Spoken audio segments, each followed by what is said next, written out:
Sektörümüzle ilgili tabii sıkıntılar var. Türkiye'nin genelinde olduğu gibi bizim sektörümüzde de sıkıntılar var.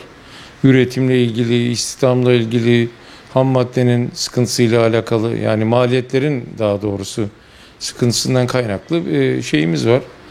Sektörümüzle ilgili dertlerimiz var. Aşılabilir mi? Tabii süreç gösterecek bunu. Süreç içerisinde mücadele edenler var, sıkıntıya düşenler var. Fakat bizim en çok korkutan ışığı göremiyoruz. Yani bundan 2 ay sonra şöyle düzelir, böyle düzelir gibi bir şeyimiz yok. Önceden sıkıntılar yaşanıyordu, gene krizler yaşanıyordu. Fakat bir şekilde aşılabiliyordu.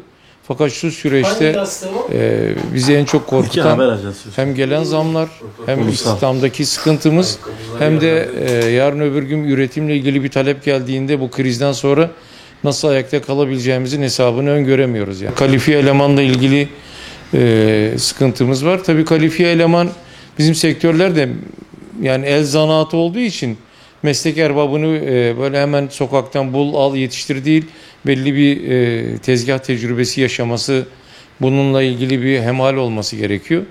Böyle elemanlar da bugün gelip de sabredemiyor veya ekonomik şartlardan dolayı işte yani sigortasıdır, vergisidir, yemeğidir, bunlar doğru dürüst belki karşılanamadığı için çok eleman tutamıyoruz. Meslek erbaplarının da genç nesil yetişmediği için aslında bunu geriye dönük sorgulamak lazım. Meslek liselerinde veya işte 12 yıllık eğitim sürecini göz önüne aldığımızda çırak usta ilişkileri bitti mesela çoğu sektörde. Belki en büyük handikap bu. Çünkü önceden bir şekilde okulu okumayan çocuklar bir yerde, herhangi bir yerde, hani bugünkü tabirle hadi sanayiye götürürüm esprileri de yapıyoruz ya. Sanayiye gidebilecek çocuklarımız olmadı. Herkes okusun bir şekilde. Aileler haklı tabii. Kendi çocuğunu okumuş bir çocuk işte doktor, mühendis görmek ister ama hayatı devam ettiren bir de iş alanları var. Bunlarda da insan lazım. İşte bunların sanki ucunu kaçırdık. Bunu kaçırınca da tabii sektörlere, el emeğinde çalışan insanlara yansıdı, sektörlere yansıdı. Bu yüzden onun sıkıntısını yaşıyoruz. Yaş gruplarına baktığı zaman işçiliği olan sektörlere çoğu yaş ortalaması 40'ın 45'in üzerinde yani. Ham madde sıkıntısı bizde şöyle zor değil. İthal malzeme geliyor genelde şu an sektörlerde. Bir de Türkiye içerisinde üretilen ürünler var ama maliyetle ilgili sıkıntı var. Yani onların işte şöyle bir söyleyeyim. Pandemi sonrası için söyleyeyim. Yani %150'nin üzerinde sadece yani fazlası vardır, eksiği yoktur. Ham maddeye gelen zam var. Otomatikman bu da ürettiğimiz ürünün 2 katına sadece maliyet fiyatı bindi. Bunun üzerinde kar marjını da önceden küçük hesaplar yapıyordum. Fakat şu anda birdenbire bütün her şey çok yükseldiği için o zamları yansıttığında yani 500-600 liraya çıkabilecek bir ayakkabı 700-800 liraya ancak üretilebiliyor. Mesela bazı ürünlerde, bazıları dün 200 liraya ürettiğimiz ürün bugün 300-350 liranın üzerinde sadece maliyet fiyatları çıkıyor.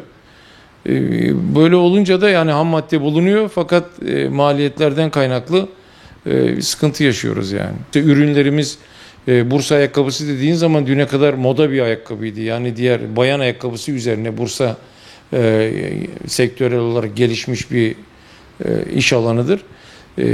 Ama sıkıntısı şu, işte Bursa ayakkabısı bugün iş alanlarından, çalışma alanlarından kaynaklı sıkıntılardan dolayı istihdam da sağlayamıyoruz. Geldin gördün yani alanımızı. Ben Vali Bey'i de gezdirdim buraya, başkanımız da geldi, belediye başkanlarımız da geldi. Çalışma alanlarının sıkıntısından dolayı insanlar buraya kendi çocuklarını da vermek istemiyorlar. İşin bizim Bursa açısından o boyutu var. İşte Antep'te gittik, gezdik oralarda, Maraş'ta gezdik. Sanayi sitesi formatında alanları var. Belediyelerin dolaylı desteklerinden kaynaklı iş alanlarına şeyleri var. Bursa ayakkabısı dediğimiz zaman hakikaten kalitesi olan, dışarılarda bize işte diğer şehirlere gittiğimizde mağazalarda Bursa ayakkabısını satıyoruz diye bir ismimiz vardı. Fakat sektör işte istihdamdan ve alandan kaynaklı küçülmeye doğru gidiyor işin açıkçası. Olmasını istiyorum zaten yani. Birdenbire böyle ayakkabı yapıyoruz bizde yani. 2 tane ayakkabı yapıyoruz. Tabii abi, bir gerçek. Bu emek, bu bir